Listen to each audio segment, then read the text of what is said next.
Bueno, hoy vamos a estar hablando acerca de energías renovables y el impacto que tienen estas energías renovables en la red eléctrica. Para esto nos está acompañando y es un gusto para mí estar con Rubén Bufaños, que fue director de la maestría en energías renovables cuando yo la cursé, maestría que cursé primer año en lo que sería Regional Buenos Aires de la Universidad Tecnológica Nacional y luego en el segundo año hicimos en Regional Pacheco.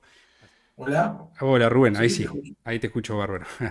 Bueno, primero te agradezco muchísimo el hecho de poder estar acá en este espacio, que es un espacio de divulgación de energías renovables, de calidad de energía, de eficiencia energética, que de a poco voy haciendo un poco de divulgación científica, divulgación de renovables y bueno, mostrando un poco también los productos que comercializamos nosotros y demás cuestiones, pero como eje central tiene la divulgación de lo poco o mucho que pueda uno saber. Bueno, en principio la temática va a ser como una especie de charla, como si fuese una charla de café cuando nos juntamos nosotros. Y bueno, para eso vamos a arrancar como un poco como bien básico de qué es un inversor para qué lo necesitamos nosotros tener, como explicándole a una persona bien básica qué se trata esto de electrónica de potencia y por qué tiene sus cosas, ¿no? Para dar una presentación, Rubén fue director del Grupo de Investigación de Estudios sobre Energía de la Universidad de Neuquén, también fue director del Grupo de Estudios sobre Energía, el GESE de la Universidad Tecnológica Nacional, profesor concursado titular de Electrónica de Potencia. Bueno, me voy a pasar toda una tarde con todo el currículum de Rubén, No para tanto. pero bueno, es una persona, aparte, excelente docente, para mí uno de los mejores que tuvo AEDO en la parte de ingeniería electrónica. Bueno, contanos un poco qué es un inversor y en qué consta un inversor bien básico para la persona que no tiene idea. Bueno, gracias Ramiro. Un poco contar que cuando comentaste que era director de la maestría, sí, apenas coordiné la mención eólica donde vos participaste, el director de esa maestría es el amigo Sebastián King, digamos, uno de los precursores de la ley que tenemos actualmente y un honor tenerlo, digamos, como amigo de la ley 27191, digamos, gran precursor, Sebastián. Frente a lo que, digamos, preguntabas o abrías el juego respecto de un inversor, como comúnmente se dice, es un dispositivo que lo que hace sencillamente transforma una corriente eléctrica de DC, digamos, en corriente continua, con su debido control, a corriente alternada, es decir, teniendo digamos, una variación de la tensión de entrada y variación de la carga, poder mantener consignas fundamentalmente de un producto técnico en alterna, que le llamamos nosotros más en el área eléctrica, de acuerdo a lo que nos pide la normativa, ¿no? Es decir, en mantener la amplitud de la tensión en un determinado rango, la frecuencia para nosotros en 50 Hz, digamos una repetición cada 20 milisegundos del ciclo de una señal que tiene una determinada amplitud y que tenga una forma de onda, le llamamos, una señal tipificada de senoidal o cosenoidal, es decir, que después nos va a tener, como nosotros lógicamente partimos de corriente continua, hay infinidad de metodologías a través de esa caja negra, llamémosle, internamente, donde a través de la conmutación de diferentes interruptores, tanto en el caso monofásico o en el caso trifásico, como venimos de un, digamos, un troceo de esa corriente continua, vamos a tener que filtrar y obtener esta senoidal. Lógicamente, como partimos de ahí, vamos a tener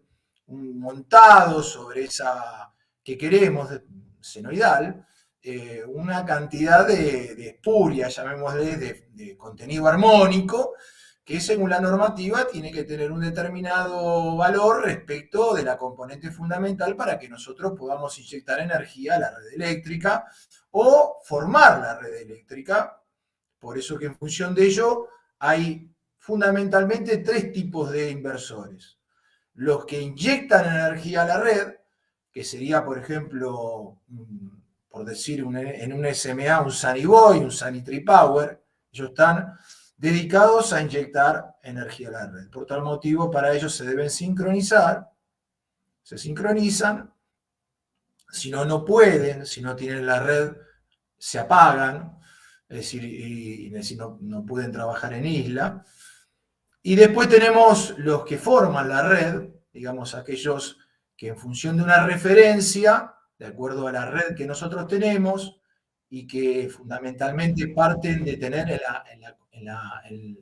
digamos, en la parte de DC una potencia firme, que puede ser una batería, por ejemplo, una celda de hidrógeno, una potencia firme, un sistema convencional, digamos, permiten formar una red eléctrica, por eso se llaman personas que forman la red, y luego hay una tercera, que es un mix de los dos, que serían los que soportan la red.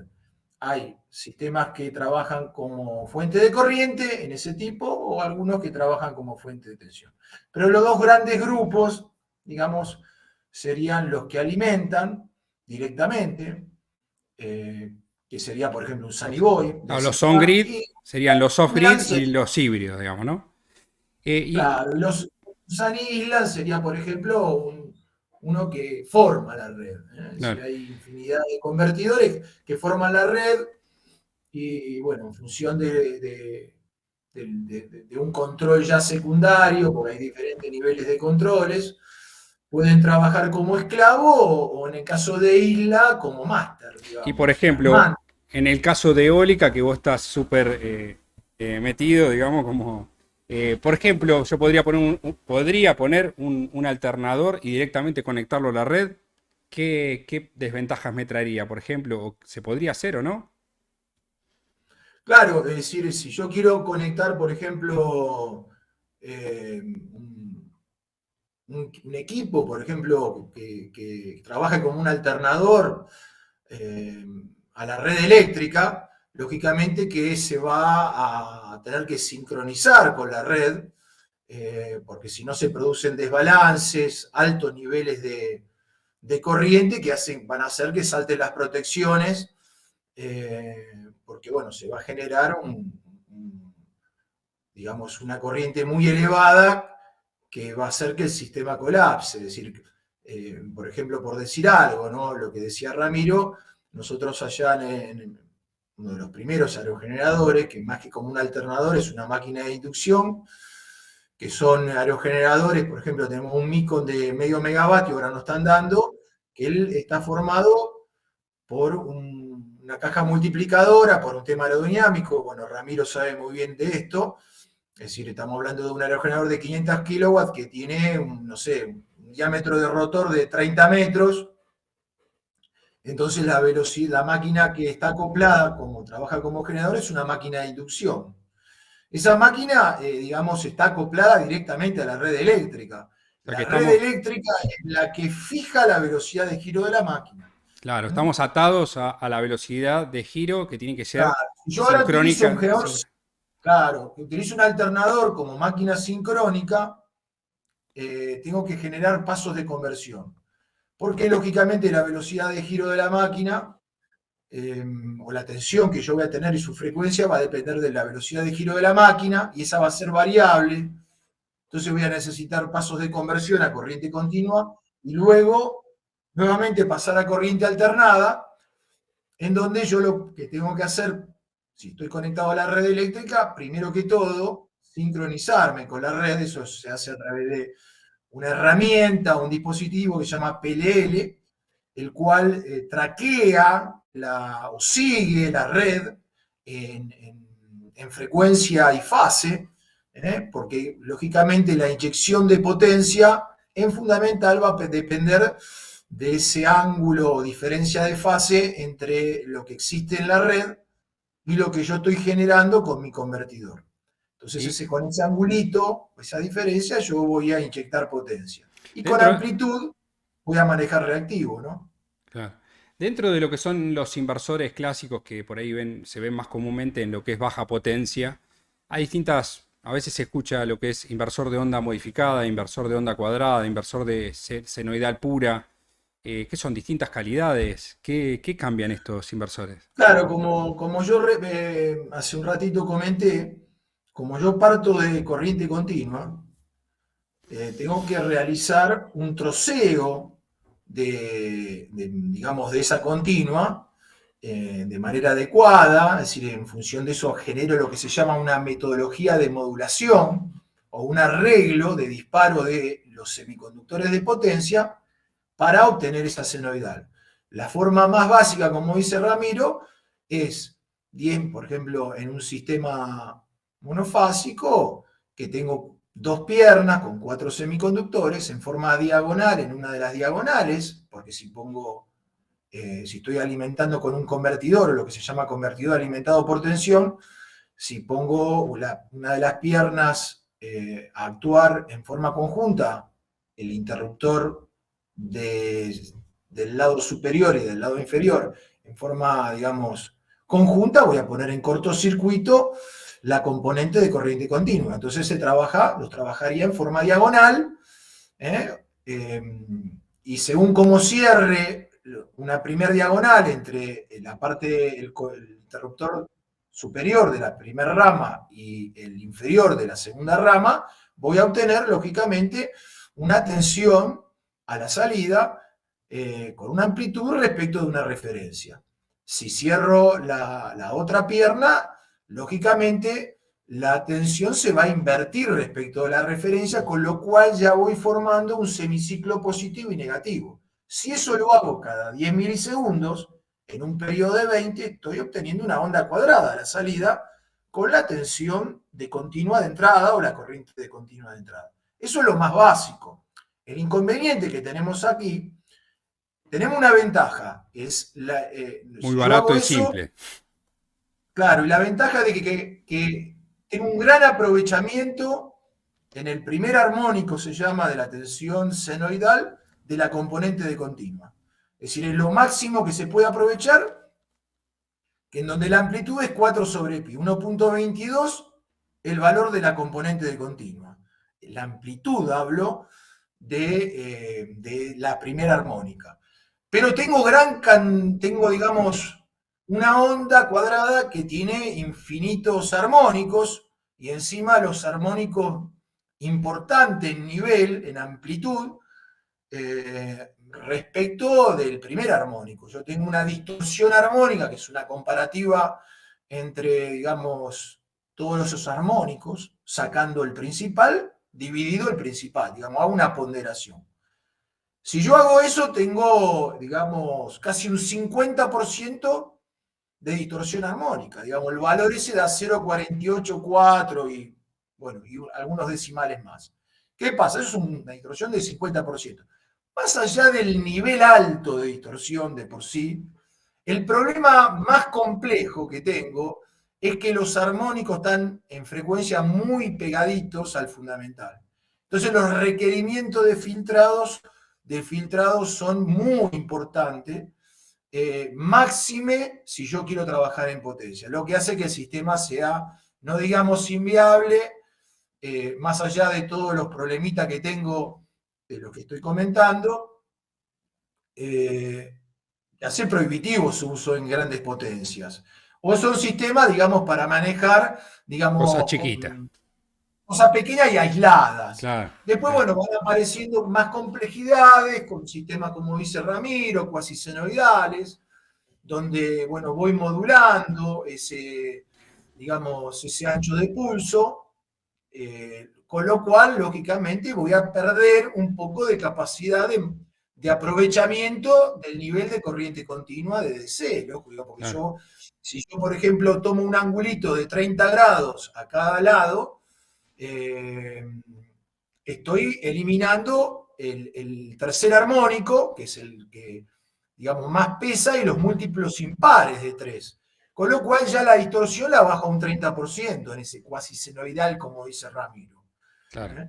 Si aún mejoro más y utilizo modulaciones que se llaman orientadas a la portadora a la componente o portadora senoidal, utilizo, digamos, una señal del tipo triangular en donde yo me comparo, de alta frecuencia. Bueno, voy mejorando, ¿no? Eso se llama SPWM, o modulación por ancho de pulso ya, con referencia senoidal.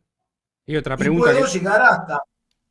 Hay otra pregunta que yo tenía puesta, que un poco la nombraste recién, que es el THD, que es una comparativa entre la magnitud de lo que sería la onda fundamental, digamos, que la que engloba la mayor cantidad de información, ¿no? En una descomposición de serie de Fourier, ¿no? Pero bueno, un poco ya lo habíamos comentado, que es una comparación entre las componentes de más alta frecuencia de la onda de las transformadas rápidas de Fourier con la onda fundamental. Y eso nos da una idea de cuán deformada es la forma de onda. Efectivamente, como estaba comentando, los sistemas de modulación más complejos, como este SPWM, o ni les digo vectorial, lo que hacen es la señal bruta en sí. Hablo bruta cuando está antes de la parte de filtrado. Yo tengo que filtrar la señal, eso que obtengo, filtrarlo para obtener una componente, como dijimos, de producto técnico en amplitud, frecuencia eh, y forma de onda, lo más parecido a una senoide. Bueno, antes de ese filtrado, esa forma de onda suele tener muy alto contenido armónico. Dice, che, pero ¿cómo? Si vos me dijiste que 50% era aproximadamente una modulación onda cuadrada, y esto tiene como 80, 70, no Claro, sirve. claro, pero Pero la gran ventaja lo filtra es que fácil. como trabajo en la parte comparativa, en PWM, con una señal, en este caso puede ser triangular o en el caso vectorial para trifásica, de alta frecuencia, los armónicos de amplitud a eliminar están muy lejos de la componente del primer armónico, que son 50 ciclos. ¿Qué es muy lejos? Y por arriba del kilohertz. Entonces yo con un filtro LCL generalmente, inductancia, capacitor, inductancia, puedo filtrar muy, entre comillas, sencillamente, esa señal de potencia y obtener a la salida algo bastante parecido a lo que tenemos en la red eléctrica. Y bueno, convivir con ellas inyectando energía o formando la red. Con Otra ese pregunta que uso. tenía acá, ya yendo un poco más a lo que es habiendo hecho toda esta introducción, ya metiéndonos más en cómo es la influencia de las energías renovables en la red, ¿qué es el funcionamiento en isla? Muchas veces en el catálogo y en la normativa especifica que tiene que estar garantizado que el inversor no funcione en isla, sobre todo, ¿no? Obviamente hablando de inversores on-grid que están inyectando a la red. ¿Qué se trata de esto? ¿Por qué es tan importante? Claro, fundamentalmente en lo que es baja potencia, ¿no? Es decir, la ley 27424 de generación distribuida eh, analiza a los inversores y no les permite, o no está permitido, que si la red eléctrica, digamos, no está presente, sigan funcionando. Fundamentalmente, esto se hace por un tema de seguridad, porque podría causar, en el caso de que la red desaparezca, y el operador, digamos, el que mantiene, eh, él cree que porque hubo de un orden superior, digamos, un shutdown de la red eléctrica, podría estar manipulando si ese inversor que yo estoy colocando como generación distribuida sigue funcionando, puede ser muy peligroso para ese personal de mantenimiento. Y lo otro es que generalmente hacer eso, debido a que hay una cantidad de cargas también conectadas, debido al desbalance que se produce entre generación y demanda, pueden aparecer valores de tensión y corriente que no solo provoquen de repente un problema eléctrico contra mi equipamiento, sino contra las cargas. Entonces, el equipo tiene que en menos de 2 segundos, no me acuerdo ahora los valores de memoria en tiempo, es decir, hay un tiempo de detección, dice la ley de generación distribuida, y otro tiempo de acción de las protecciones. que, bueno, como mucho son 2 segundos. Ese equipo se tiene que apagar. Si existe la posibilidad de trabajo en isla, bueno, a través de contactores abrirse de la red eléctrica, vamos, despegarse de la red eléctrica y trabajar en isla. Trabajar en isla a través de un convertidor vía batería que forme la red. La Eh, idea es esa. ¿Cómo, qué es en una red cuando muchas veces hablábamos en la maestría de una red fuerte, una red débil? Yo me acuerdo que siempre hacías de la referencia con esto es el chocón, es un elefante, y cómo esto puede o no afectar a la calidad de suministro cuando estamos hablando de potencia renovable. O sea, qué efecto le hace cuando un nodo es débil, un nodo, la red, muchas veces están esos términos. ¿A qué nos referimos con esto? Lo que ocurre es que, buena pregunta, ¿no? Es decir, cuando yo estoy, si yo, por ejemplo, podría realizar un equivalente de una red eléctrica donde yo me estoy conectando, no es en líneas cortas fundamentalmente, de forma equivalente, y así lo colocan las normativas, por ejemplo, en eólica, que estoy más acostumbrado, por ejemplo, la IS 61400-21, cuando analiza la calidad eléctrica inyectada por la energía eólica, que aunque esa normativa, la IS 61400-21, habla o está sesgada a multimegavatio, ella dice que el análisis de calidad de energía inyectada, estoy poniendo como ejemplo la eólica, vale para cualquier tamaño en la utilización de esa norma de aerogenerador. Y pone como equivalente en los estudios un sistema que está formado por 2 generadores, uno que representa a la turbina eólica y otro generador que representa a la red eléctrica. Mismo lo hace SMA cuando explica este fenómeno. Y en el medio pone una impedancia de red, formada por una resistencia y una inductancia, digamos, equivalente. Si, digamos, suponemos, como es como se hacen los primeros análisis, aunque en la parte de baja tensión no es tan así, pero supongamos que la parte reactiva es mucho mayor que la parte resistiva, la variación de tensión que se produce en la punta de los cables cuando yo estoy inyectando energía depende del producto de la potencia que estoy inyectando por la resistencia, más el reactivo que yo pueda compartir por la reactancia dividido la tensión de nominal, digamos, de la red. ¿Qué ocurre? Eso genera una variación. Yo lo que estoy diciendo es una variación de tensión. La variación de tensión, en palabras más sencillas, dependen del producto P por R. P potencia por R la resistencia de la línea. Si la R de la línea es muy elevada, la variación de tensión va a ser muy elevada. Si cuando yo quiera inyectar potencia, voy a generar un aumento en el nivel de amplitud del nodo. Entonces, ¿qué pasa? Todos los que están cerca de ese lugar se van a ver afectados por ese aumento de la amplitud. Si está dentro de los márgenes que yo manejo, o que se manejan en el nodo, ningún problema. Entonces, ¿cómo hago yo para poder meter mucha potencia? Y la idea es que esa R de la línea sea la menor posible. ¿Qué significa? Que si yo hago un cortocircuito de la red que tengo como una fuente de alimentación ideal en serie con una impedancia, hago un corto franco, la potencia aparente es esa tensión, muy simplificadamente, por la corriente que se genera, que tiende a infinito, lo cual da un producto, tensión por corriente, extremadamente alto respecto de lo que yo estoy conectando. Si eso sucede, realmente la variación que se produce en el nodo cuando yo inyecto potencia es mínima, que es lo que se busca, pero no todos los puntos de conexión tienen esto.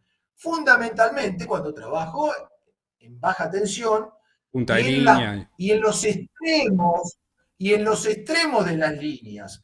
Yo les comento una anécdota, recuerdo allá donde estoy en Neuquén, eh, que ya ahora no está más, este buen hombre, en la cooperativa, me decía, Rubén, mirá, yo el problema que tengo, yo tengo este paradigma. A mí me viene una línea, no sé, 132.000 volt o 220.000 volt del Comahue, del Chocón, ¿no? Y la energía entra por un caño y se bifurca. Pero ahora me van a meter energía por los capilares, por los extremos que yo tengo en mi red. ¿Y qué va a pasar? Porque yo no trabajo así. Es decir, en esos capilares las redes son débiles. Cuando venga un hiato e inyecte potencia, capaz que me va a hacer un lío bárbaro. Bueno, puede pasar. Puede Eso pasar. hay que estudiarlo. Eso a uno Entonces, dice, bueno, pero son 2 kilowatts, no pasa nada. Pero ¿qué pasa? Uno son 2 kilowatts, después 2 kilowatts, después 3 kilowatts, después se puso una planta industrial 15 kilowatts, 50 y después. claro, Entonces las redes ¿cómo Ramiro hace eléctricas, claro, cómo hace la normativa? Un poco para enmendar este problema, dice, mire, si usted en generación distribuida lo que va a inyectar está en los valores de la potencia contratada o por debajo, supuestamente no tendría que haber afectación de ese nodo. Por eso que pone como límite, digamos, de inyección como máximo la potencia contratada. claro, claro. Entonces, ahí, digamos, podríamos estar en forma muy simplificada, digamos, enmendando o dándole solución a este tema, ¿no? Pero ahí también Pero se bueno, plantea otra siguiendo así problemática que todo, es, ahí se plantea también a veces otra problemática que es como la energía solar y la energía eólica son totalmente estocásticas, ¿no? Son variables con las condiciones climáticas. Puede pasar, por ejemplo, de hecho, digamos, supongamos el viento que varía con el cubo de la velocidad y de repente estamos inyectando 300 megavatios y de repente bajamos. Y bueno, alguien tiene que soportar toda la demanda que estamos dejando, porque la red, el generador, el que genera energía eléctrica, ve como si fuese que le están demandando 300 megavatios más. Por ejemplo, supongamos que fuesen 300 megavatios que desaparecen de golpe de generación. Y esto a veces tiene que llevar a poder, para poder tener estable la red, una reserva rotante, primera reserva, hay distintos tipos de reserva, ¿no? Para poder gestionar toda esta claro, demanda. claro. Por ejemplo, hay un soft muy conocido, no sé si se puede nombrar por aquí, Sí, sí, que, que hay otro, por ejemplo, Homer.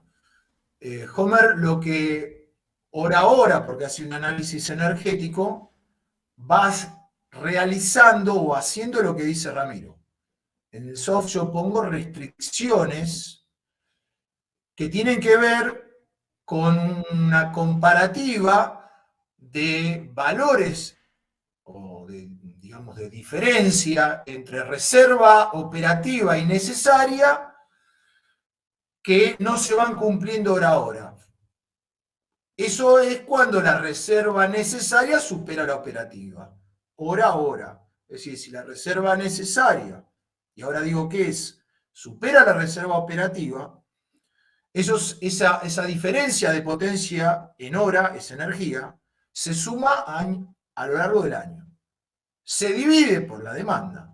Entonces, si eso da un valor que supera, por ejemplo, el 5%, ese sistema que yo estoy armando ya no es viable. ¿Por qué? Porque hay mucha o gran cantidad, sucede de que la reserva, digamos, estoy hablando en redes relativamente pequeñas, ¿no? Pero esto se puede extrapolar, en donde la reserva necesaria supera la operativa. La reserva necesaria, la reserva operativa, es lo que yo tengo en, el momento, en este momento. ¿Qué es? Y lo que tengo de potencia firme, que capaz que no está funcionando a plena potencia, que la considero porque puedo apretar el acelerador, porque tengo combustible, supongamos, al valor nominal, y lo que estoy generando de renovable en ese momento. Es decir, sumo la potencia de renovables, poner eólica y solar más la potencia firme. Y después, ¿cómo es la reserva operativa? Perdón, la reserva necesaria. Esa es la operativa. Y la reserva necesaria y es la que tiene que ver con la variabilidad de la demanda, porque yo tengo una variabilidad de la demanda que tengo que conocer, que muchas veces se pone en función de lo que puede variar hora a hora o, la variación, o el valor pico anual. más el porcentaje, como bien dijo Ramiro, que puede cambiar la solar o la eólica, en este caso como ejemplo. Eso lo sumo. Si yo estoy generando 50 megas de solar y digo, miren, tenés que poner, no sé, de reserva operativa el 50% de eso. Y lo mismo, no sé, y un 20 de solar porque cambia menos en ese lugar o en esa zona el recurso solar. Y voy sumando. ¿Mm? Si la diferencia entre, si yo tengo más de reserva operativa que la reserva necesaria, por la variabilidad del recurso renovable y la variación de la demanda, todos contentos. Si me da al revés, en esa hora, y bueno, la guardo de costado y bueno, hago la sumatoria y lo comparo a fin de año con la energía o la demanda, mejor dicho, que yo tuve. Bueno, eso un poco me va dando idea de si el sistema es viable o no. Que si Espero que pasa se que haya entendido, si ¿no? nosotros, Entonces, si nosotros tenemos ¿Mm? digamos, una generación renovable de 2%, 1%, bueno, no pasa nada, ¿no? Pero el tema es cuando hay países ya, o localidades o ciudades, que ya empiezan a tener problemas en lo que sería el control de la red, problemas en lo que sería control de la reserva de frecuencia o control de la frecuencia, control de de la reserva. Cada vez, de repente, yo me acuerdo uno de los docentes de la maestría que comentaba que en Fernando de Noronha habían instalado un sistema de cámaras para predecir cuando iban acercándose la nube, y a medida que se acercaba la nube, por ahí encendía, o depende de la climatología, con inteligencia artificial, para ir teniendo prendidos los grupos electrógenos a medida que iban a tener que arrancar o parar o aguantar el bajón de generación, que es como una subida de la demanda, ¿no?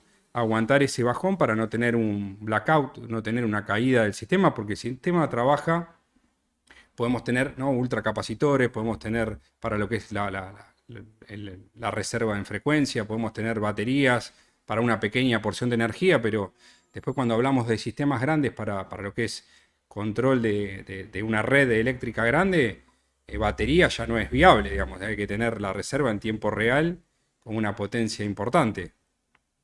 sí, ahora hoy en día va tomando, claramente hay una alumna de esta maestría que está haciendo un análisis para verla ya con baterías de flujo, cosas más importantes, mismo hidrógeno, para, digamos, darle certidumbre y poder, digamos, incorporar cada vez más energía renovable al sistema, en donde lo que dice Ramiro, si yo tengo un sistema de convertidores cuya velocidad es muy grande de acción, con potencia firme a través de almacenamiento, en donde a su vez ese almacenamiento, la energía proviene o la voy completando a través de renovable, que en momentos del día tengo de exceso, es un sistema muy virtuoso, ¿no? Porque acá el problema fundamental es que las renovables tienen dos problemas. No son gestionables, es decir, que no puedo yo gestionar muchas veces la generación con la demanda, y son variables, porque el recurso es estocástico. Entonces, esa es la premisa que hace que cobre tanta importancia hoy en día el tema del hidrógeno, celdas de combustible y un montón de litio en lo que es almacenamiento. ¿Para qué? Para generar buffers de energía firme, de potencia firme, que yo rápidamente a través de conversión con electrónica de potencia, en velocidades superiores todavía a lo que puede, digamos, promover una generación térmica, estabilizar o suavizar la potencia en la red eléctrica, ¿no? Más allá de todos los servicios auxiliares que pueda tener un convertidor, como inyectar reactivo, y, digamos, inercias de potencia. Tengan en cuenta que uno de los problemas más importantes que tienen estos inversores es que no tienen inercia. ¿Qué significa? Inercia eléctrica, porque están, digamos, ajustados a niveles de corriente, si no tendrían que valer mucho dinero por principio de funcionamiento, a los valores nominales. Yo no le puedo, frente a un fallo, tomar tres veces la potencia nominal, porque es muy probable o que él soporte la red con una corriente tres veces la nominal, más de algunos segundos.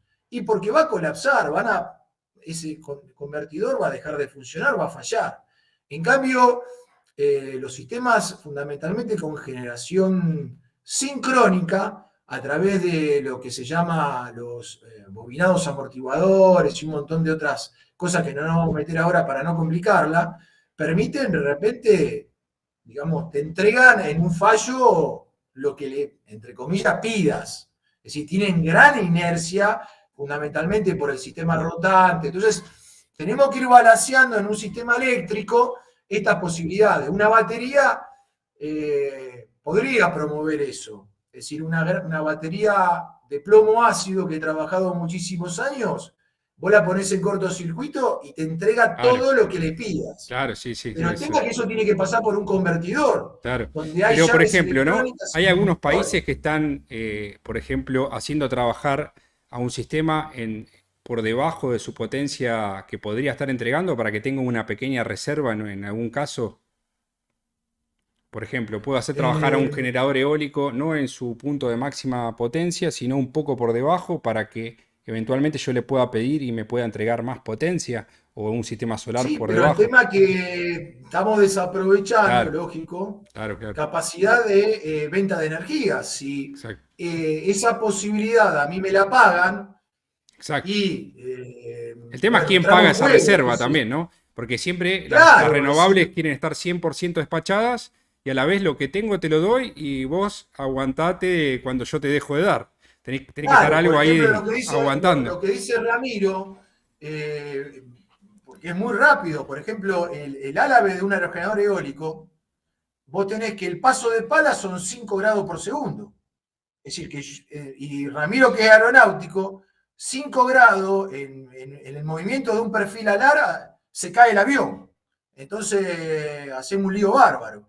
Es decir, que lo puedo llevar a máximo desempeño, le tiro 5 grados para arriba o para abajo, y el desempeño capaz que cambia un 50%. Es Eh, decir, que la velocidad de acción es tremenda que yo puedo lograr. Pero, bueno, tengo el pero energético, ¿no? Entonces ahí empiezan a tener en juego otras digamos, sí, con, otras cuestiones, con todas ¿no? estas cosas, siempre quién paga la reserva, ¿no? Están también las plantas solares térmicas con sales fundidas que te permiten tener una inercia térmica muy alta, que son muchísimo más costosas que las fotovoltaicas. Pero bueno, hay que ver cómo se arregla la cuestión económica porque tienen un costo de inversión muchísimo más alto para tener todo ese capital ahí hundido, para tener esa estabilidad. Mientras la red tenga, o sea, tengamos una penetración de las energías renovables relativamente pequeña, podemos despacharla todo el tiempo, que no le hacemos mucho quilombo, por decirlo de una manera, al operador de la red, pero a medida que vamos teniendo cada vez más penetración, como en California, como en Australia, como incluso también parte de España y Alemania. Alemania a veces tiene problemas con respecto a la regulación de la red por la gran penetración y el éxito que tuvieron todas sus campañas en cuanto a las renovables. Por ejemplo, un día de domingo con muchísima generación o otros países y ya es como que hay cosas que no las podés parar. Por ejemplo, energía nuclear tiene un costo operativo muy bajo, tiene un costo de capital hundido muy grande, pero también quiere estar 100% despachada porque funciona al máximo todo el tiempo y hay cosas que son difíciles de parar. Entonces, cuando decimos sí, despachamos todas las renovables al 100% y bueno, hay que ver qué paramos cuando hay exceso de generación renovable y cómo garantizamos la estabilidad de la red ante estas cuestiones. Cómo se varía la frecuencia, la tensión en el punto de interconexión, la distorsión armónica y esa reserva de potencia en los nodos y cómo se garantiza eso, que no le metamos un lío a la cooperativa, digamos, ¿no? Es un temor que siempre tienen. O sea, la cooperativa no tiene ningún beneficio, por eso muchas son bastante reticentes y piden cualquier cosa a veces. Porque yo creo que por desconocimiento. Te piden, por ejemplo, a mí me han pedido, o sea, en una línea que esté uno, que es de menos de 10 kilowatts, cables de 16 milímetros, NH, y vos le decís, pero yo a lo sumo te voy a tomar menos potencia, no más potencia, no, pero tenés que hacer los cables nuevos, no sé, digo, doble medidor, te ponen un medidor arriba, un medidor abajo, con telemedición. Digo, vale más caro todo el quilombo este que un inversorcito de 2 kilowatts que le estás metiendo en una línea que tiene contratado 10 kilowatts. Pero a veces es como que hay un desconocimiento quizás desde la parte y muchos temores, ¿no? Y encima no tienen ningún beneficio, porque ellos, cuando vos le inyectás energía a la red, te la tienen que pagar al mismo costo que ellos la están comprando a Camesa. Entonces Claro. hay todo digamos, por parte de ellos, dice, che, esto me van a hacer quilombo y encima, ¿qué negocio hago yo? Y es por eso que hay muchos que trabajan totalmente en isla. Yo tengo gente amiga en Claro. grandes potencias hoy en día están trabajando totalmente en isla, con un sistema solar muy importante, mucha batería, y pueden y trabajan en isla y se conectan con una llave de 3 puntos, digamos, a la red eléctrica para cuando en invierno tienen poca insolación, cargar las baterías porque, bueno, no hace falta, pero si no, trabajan en isla, Ya. digamos, con El su tema es que sistema. dentro de la estructura de costos, el costo, por eso tiene el sentido que tiene la 27424, que es la ley de generación distribuida, porque dentro de la estructura de costos, más o menos, y sin irte a una batería muy, muy grande, el costo de la batería es más del 50% o cerca del 50% del costo de la instalación. Cuando vos querés toda una vivienda entera, tener un buen backup, estás hablando de tener, no sé, 10 kilowatts mínimo de baterías. Y te quedás corto a veces. O sea, 5 kilowatts de batería de litio es mínimo. Y después tenés que tener 10 kilowatts en Estados Unidos con aires acondicionados, todas esas cosas monstruosas que tienen los norteamericanos. Tienen 20 kilowatts de batería. Cosa que es un costo importantísimo, ¿no? Pero ellos la pagan mucho más cara. Yo siempre por ahí hablo que para mí lo que es las renovables para que despeguen es como que tuviese una pata de tres mesas, ¿no? Una es el recurso, si querés ir a instalar paneles solares a la Antártida, bueno, por más que se te los regalen los paneles no sirven para nada. Otra es el costo de la energía en ese lugar. Si la energía en ese lugar está regalada y hay poco incentivo. Y otro es la financiación. Si vos tenés buena financiación, tenés costos altos de energía eléctrica y tenés buen recurso, como es el caso, por ejemplo, de Australia, tenés un boom de las renovables. O sea, tenés muchísima gente que quiere desconectarse de la red porque recupera la inversión en forma muy acelerada, muy rápida. Bueno, acá no tenemos financiación, tenemos buen recurso, no tenemos financiación y no tenemos un costo de energía, digamos, real, por decirlo de una manera. Yo creo que es medio inviable que lo lleven al costo que tiene, por ejemplo, en Uruguay o que tiene en otros países, porque los salarios no acompañan y sería un quilombo, por decirlo de una manera, ¿no? Sería Y medio claro, el inviable. problema, cuando uno hace un proyecto renovable, respecto a térmico, hablemos aislado, siempre conviene renovable. El problema que tiene la renovable es que es muy intensiva financieramente. Entonces yo tengo que poner mucho capital de golpe y lo otro no. ¿Y dónde le gano yo, digamos, a la generación térmica? Y en los años, en la vida del proyecto. Claro, claro. Si mi proyecto dura 20 años, como no utilizo combustible, mi operación y mantenimiento es ínfima, porque yo la energía la tomo del sol, en sí del sol, porque la del viento proviene del sol. Eh, bueno, nada es. Pero tengo que llegar a una cantidad de años de uso para ya que el flujo de caja Claro. cambie de positivo a negativo o viceversa, como lo quiera ver, ¿no? Si eso yo lo hago a Eh, través de un préstamo con una tasa relativamente normal en el mundo, en Estados Unidos, en cualquier lado económica, cierra el proyecto. Ahora, cuando no tenés financiación o cuando tenés que ir a buscarla a un precio altísimo, ahí está complicado. Sobre todo hablando de cosas de potencia, ¿no?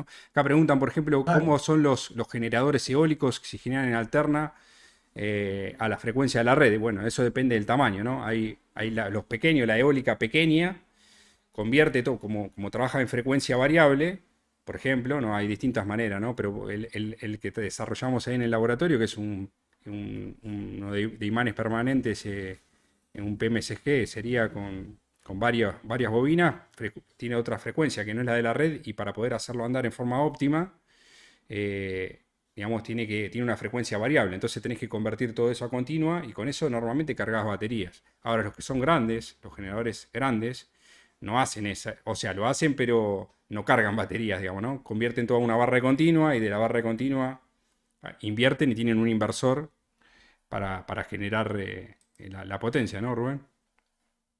Sí, hay varios esquemas, digamos, los esquemas más difundidos son, como les dije, por ejemplo, el Micon que tenemos ya, por decir, en Cutralcó, que ahora por el tema de que se jorobó creo que la caja multiplicadora no están dando, es un sistema que es una máquina de inducción a jaula de ardilla, muy robusta, como cualquier máquina trifásica, pero trabaja como generador, en donde la frecuencia de giro de la máquina está vía esa caja, digamos, de una caja multiplicadora para ofrecer al rotor. Se imaginan que es una máquina en lo nominal de cuatro polos, es decir, dos pares de polo, me está ofreciendo una frecuencia sincrónica digamos, de 1500 vueltas, ¿no? Es decir, es como que la máquina tendría que girar 1500 vueltas, imaginan que bajo ningún punto de vista, tanto del lado de seguridad como del desempeño energético, no puede trabajar nunca a esa velocidad. No me quiero meter en temas que, digamos, desempeño aerodinámico, porque capaz que nos vamos de la charla.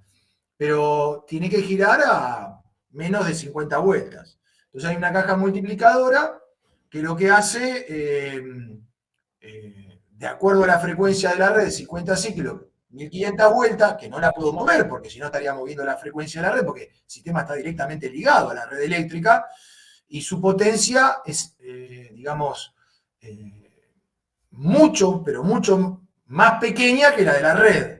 Entonces el equipo queda ligado a la red eléctrica, pero me genera una sola velocidad de giro. Eso hace que el sistema sea eficiente a una sola velocidad de viento. Hablo con valores de eficiencia importantes, ¿no? No digo el límite de Betz, sino, bueno, un 0,4 de la potencia que ingresa a ese rotor.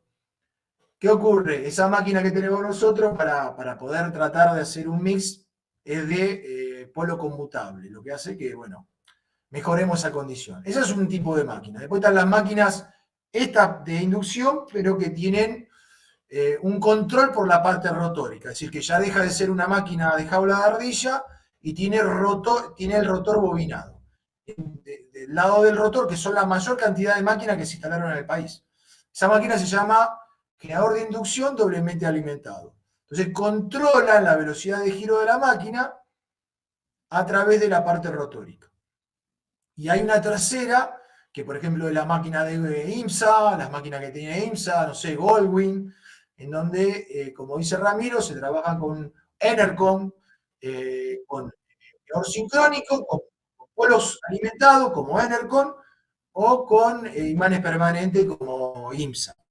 Entonces, esa máquina, como trabaja a frecuencia variable, una máquina sincrónica, y lo que hace la máquina es ajustarse al punto óptimo de captura de energía del viento. Entonces, si cambia el viento, para ser óptimo, hablemos debajo de la potencia nominal de la máquina, tiene que variar la velocidad de giro. Si varía la velocidad de giro, es una máquina sincrónica, la frecuencia de la señal que va por los cablecitos del generador, entre comillas, cablecitos, porque son cientos de amperes, en un megavatio, es variable.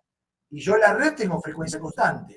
Entonces, ¿qué hago? Hago un paso de conversión a corriente continua en una barra que más o menos está alrededor de si es un convertidor de potencia trifásico de 2 niveles, estará en 1200 volts más o menos la barra de continua, y tengo otro convertidor, una tensión bastante fija, y del lado de alterna, por lo general, están en 690 volt tensión de línea, a frecuencia fija. Así que pongo un convertidor que convierte esa potencia intermedia de corriente continua nuevamente a corriente alterna. Entonces desvinculo generación variable, digamos con frecuencia variable, de una generación, lógicamente, claro, porque estoy inyectando la red, de frecuencia fija. Lógicamente, tengo que estar a 50 ciclos en nuestro caso, ¿no? ¿Cómo hace? No sé Yendo un si, poco. espero que haya. Sí, sí, creo que por ahí capaz que lo mareamos un poco, pero bueno, fue una explicación completa de los tres tipos de máquinas que podemos encontrar, ¿no? Hay ¿Cómo? más, ¿no? Hay más Sí, tecnología, pero son las fundamentales las que dije. claro. ¿Qué están haciendo los países en cuanto a lo que nos trataba un poco la charla del impacto de las energías renovables en la red eléctrica? ¿Qué están haciendo los países cuando empiezan a tener estos problemas, digamos? ¿Cómo logran controlar un poco la red eléctrica para estabilizarla? ¿Cómo limitan la capacidad de inyección? Acá, por ejemplo, en grandes potencias hay que hacer todo un estudio, o sea, no es una cosa, lo que es baja potencia te permiten hasta la potencia que tenés contratada. Y en lo que es alta potencia o lo que es ya inyección en media o lo que fue el plan renovar, ¿cómo se estudia esto? ¿Cómo se está tratando de ver que los parámetros de red, que por poner una central de generación, digamos, fotovoltaica y hacer algo renovable, no hagamos lío, digamos, ¿no? No metamos armónico, no metamos un posible punto de conflicto y que se nos caiga la red con todo este tema de renovables. Bueno, en función de ello, Camesa, por ejemplo, lo que hizo fue instalar una oficina, un centro de gestión debido a las renovables con un control de última generación en donde va, digamos, pronosticando y generando, digamos, a 24 horas, indicándole digamos, a los sistemas renovables del SADIC los valores o los pronósticos de generación. Ellos con 24 horas saben aproximadamente y le informan y a su vez reciben de los diferentes centros de generación renovable cómo va a ser el flujo de energía y realizan un despacho económico, un despacho técnico de la generación convencional, 24 horas, 48 enfrente, ¿no? Entonces, y asumir eso, digamos, a nivel lo que tendría estacionario, a nivel, digamos, pronóstico, ¿no?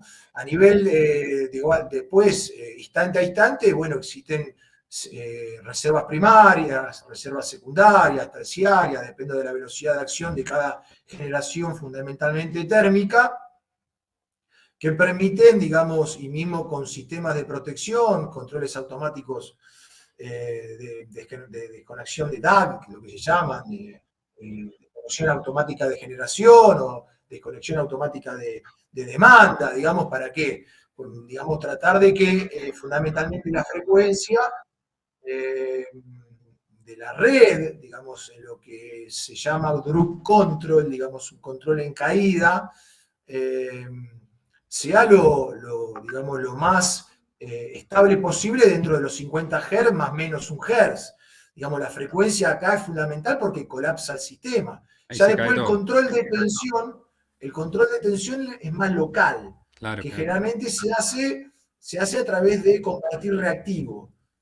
Sin Me ha meterme pasado dos veces después del blackout que fue del Día del Padre, no sé si te acordás que se cayó toda la Argentina. en... Bueno, después de eso, que ya estaba en la normativa, pero le empezaron a aplicar que todos los grandes consumidores, todo lo que son los GUMA, de más de 300 kilowatts, les empezaron a pedir a los más grandes, de los más grandes a los más chicos, un relé de control por subfrecuencia. O sea, que colaboren con la red en caso de subfrecuencia. Se instalan en el tablero general de baja tensión, luego o a veces directamente en media, para que desclave cargas cuando baja la frecuencia por determinado nivel. Hay todo un instructivo de Camesa de cómo se tiene que poner, pero los intimaron a un montón de grandes usuarios a que hagan una colaboración, el control por subfrecuencia. O sea, cuando la frecuencia baja por debajo de determinado nivel, ellos automáticamente tienen que salir de la red para colaborar, para evitar este Claro. problema. Esto estaba dentro de la normativa, pero no se le requería a los grandes usuarios. Pero luego del problema este que hubo con el Día del Padre, que se cayó toda la Argentina, empezaron a exigirle a muchos usuarios la instalación de un control, un relé de subfrecuencia, el control de subfrecuencia, que colaboren los grandes en el control de la estabilización de la red también. Claro, claro, es decir, la frecuencia, digamos, los problemas de frecuencia son de amplia área, digamos, y hacen que un sistema pueda colapsar. Entonces, lo que, bueno, comentó Ramiro, que puede llegar a pasar en cadena, ¿no? Porque se van cayendo debido a que la frecuencia no se puede controlar. Las máquinas tienen una curva de lo que se llama una curva de estatismo, ¿no?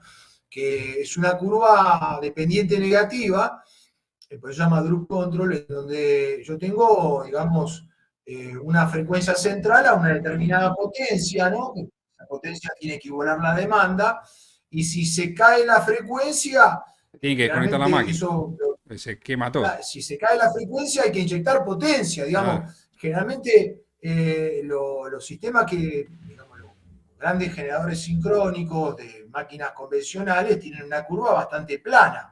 Una pequeña variación de esa frecuencia implica meter mucha potencia o sacar. En cambio, las curvas eso depende de cada equipo, de los sistemas con convertidores electrónicos de potencia, tienen una curva mucho más inclinada, es decir, che, no me permite meter mucho, digamos, apenas me corro un poquito, no cambia tanto, no me permite inyectar mucha potencia, porque el equipo no me lo permite. Si no Claro. me van a saltar las protecciones. Es decir, el equipo no tiene inercia. Es decir, es uno de los problemas que, digamos, con lo que se pelea, ¿no? En lo que es la electrónica de potencia, no tenemos inconveniente, ¿no? De repente capaz que podemos tener mucha posibilidad de entrega de energía, pero salvo con sistemas de determinados semiconductores especiales, como tiristores, que son sistemas especiales que pueden inyectar mucha corriente, es decir, convertidores alimentados por corriente, miles de amperes, o con algunos especiales, con IGBT o nuevas tecnologías que aparecen hoy en día, capaz que puedo o trabajar en muy alta tensión, ¿no? Porque acá la idea es meter potencia, con lo cual bajo la corriente y me permite, digamos, contribuir sin, digamos, exigir demasiado a los semiconductores trabajando en muy alta tensión, ¿no? Bueno, Rubén, ya estamos llegando acá sobre la hora. Te agradezco muchísimo, muchísimo la Bueno, espero que se participación. hayan entendido alguna cosa, estoy a disposición. Y Esto bueno, es infinito, ¿no? Hay un montón de sí, especialidades metidas acá dentro de lo que hablamos, ¿no? es infinito. Todos los días se aprende algo nuevo, así que bueno, te agradezco Lógico. muchísimo y nos estamos No, viendo por favor. seguramente próximamente. Te mando un abrazo grande. Vale. Un abrazo, saludo a todos, que sigan muy bien. Bueno, acá estamos ya terminando un poco, espero que les haya gustado. Rubén, la verdad que un grosso, yo lo tengo allá arriba, así que bueno, lo pude traer acá al canal. Fui también ayudante de Rubén en la materia de introducción a la energía eólica y introducción a las energías renovables en la Facultad Regional AEDO. Así que bueno, fue un gusto que nos pudimos dar todos acá. Les mando un abrazo a todos. Me pueden seguir ahí en Twitch, también seguirme en YouTube, en TikTok, donde gusten, me pueden seguir. Así que bueno, les mando un abrazo y nos estamos viendo seguramente el próximo lunes.